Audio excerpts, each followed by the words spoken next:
नमस्कार। सोचिए, होली की रात है, पूरा देश रंगों में सराबोर है, लेकिन एक कॉलेज हॉस्टल के अंदर वहां कुछ और ही चल रहा था।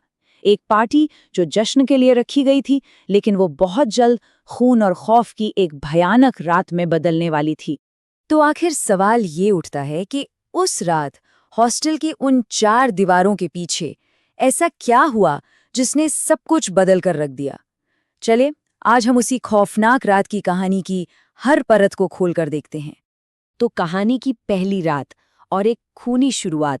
आप सोचिए, बाहर होली का हंगामा है, शोर है, लेकिन हॉस्टल के अंदर एक ऐसा भयानक सन्नाटा पसरने वाला था जिसके बारे में किसी ने सोचा भी नहीं था। मतलब जो शांति दिख रही थी ना, वो असल में एक तूफान से ठीक पहले वाली खामोशी थी। अच्छा, तो हॉस्टल के एक कोने में ना कुछ स्टूडेंट्स छिपकर पार्टी की प्लानिंग कर रहे थे। सब ठीक था, लेकिन एक छोटी सी चीज मिसिंग थी। तभी उनमें से एक बोलता है, अरे यार, तुम लोग चखना लाना तो भूल ही गए। और बस इसी छोटी सी भूल को सुधारने का जिम्मा मिला अमन को, जिसे कैंटीन से स्नैक्स लाने के लिए भेजा गया। अब सीन ये था कि कैंटीन की चाबी थी रसोई मोहन के पास और वो अपने कमरे में सो रहा था। तो अमन बिल्कुल दबे पांव एकदम चुपके से उसके अंधेरे कमरे में घुसता है। वो बिस्तर के पास चाबी ढूंढने की कोशिश करता है और ठीक तभी उसका हाथ गद्दे पर किसी गीली चिपचिपी सी चीज से टकराता है। और जैसे ही वो अपना हाथ कमरे में आ रही हल्की सी चांदनी में देखता है, सच में उसकी तो रूह ही कांप जाती है। उसका पूरा का पूरा हाथ खून से सना हुआ था, और सिर्फ हाथ ही नहीं बल्कि पूरा बिस्तर खून से लथपथ था। और फिर वो हुआ जिसके बारे में कोई सोच भी नहीं सकता था। अमन कुछ समझ पाता इससे पहले ही मोहन के उस बेजान से दिखने वाले शरीर ने अचानक से उसका हाथ कस के पकड़ लिया। अमन की एक जोरदार चीख पूरे हॉस्टल में गूंजती है और ठीक उसी पल सारी बत्तियां बंद हो जाती हैं। और जब लाइट वापस आई तो कमरे में ना तो अमन था और ना ही मोहन की लाश। दोनों के दोनों गायब थे। लेकिन रुकिए, ये तो बस शुरुआत थी। इस एक घटना के बाद हॉस्टल में लोगों के गायब होने का एक ऐसा सिलसिला शुरू हुआ जिसने डर और खौफ को हर एक कोने तक फैला दिया। और सबसे ज्यादा हैरान करने वाली बात पता है क्या थी? जब पुलिस और टीचर्स मौके पर पहुंचे तो वो कमरा जहां कुछ देर पहले हर तरफ खून ही खून था, वहां अब एक बूंद का भी निशान नहीं था। सब कुछ एकदम साफ, इतना साफ कि बेचारों की कहानी पर कोई यकीन ही नहीं कर पा रहा था। लेकिन डर का साया इतनी आसानी से कहाँ हटने वाला था।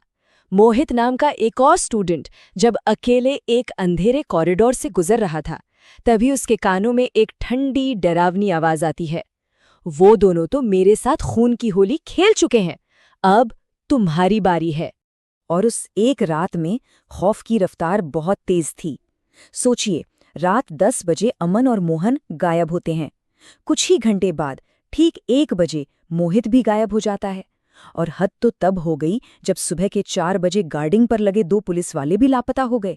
और सुबह होते होते खबर आई कि एक टीचर खन्ना सर, वो भी गायब हैं।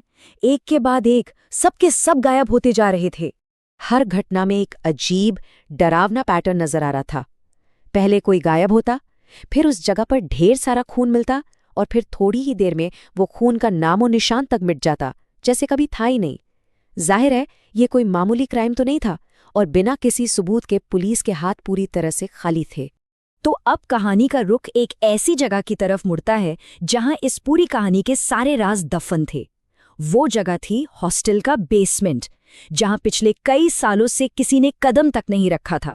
तो हुआ यूं कि एक रात जोरों की तूफानी बारिश हो रही थी, और जब सब सो रहे थे, हर्षित नाम के एक स्टूडेंट की आंखों में नींद नहीं थी। और तभी उसकी नज़र कुछ ऐसे मंजर पे पड़ती है जिससे उसके रोंगटे खड़े हो जाते हैं। उसने देखा कि खून से सने कपड़ों में कोई है, एक साया, जो उस बेसमेंट का ताला खोल रहा था, जो कि पिछले 20 सालों से बंद पड़ा था। बस फिर क्या था, पुलिस और स्टूडेंट्स ने मिलकर बेसमेंट का दरवाजा तोड़ा, और जैसे ही वो अंदर घुसे, अंदर का नजारा देखकर सचमुच सबके होश उड़ गए। अंदर एक भयानक किस्म का काला जादू का अनुष्ठान चल रहा था, और वहां एक काले कपड़े पर वो सभी लोग थे जो गायब हुए थे, सब घायल बेसुध हालत में पड़े हुए थे। और फिर उस साये के चेहरे से पर्दा उठता है, और वो साया कोई और नहीं बल्कि उनके ही टीचर खन्ना सर निकलते हैं। उन्होंने खुद कबूल किया, अगर होली की इस रात को मैं इन 5 की बलि दे देता तो मुझे मेरी शक्तियां, मेरी सिद्धि मिल जाती। तो इस भयानक रात का अंत आखिर हुआ कैसे? और सबसे जरूरी बात, इस पूरी कहानी से हमें सीखने को क्या मिलता है? खन्ना सर को तो पुलिस ने गिरफ्तार कर लिया, लेकिन इस खूनी खेल का अंजाम काफी दुखद रहा। रसोइये मोहन और एक पुलिस कांस्टेबल को बचाया नहीं जा सका।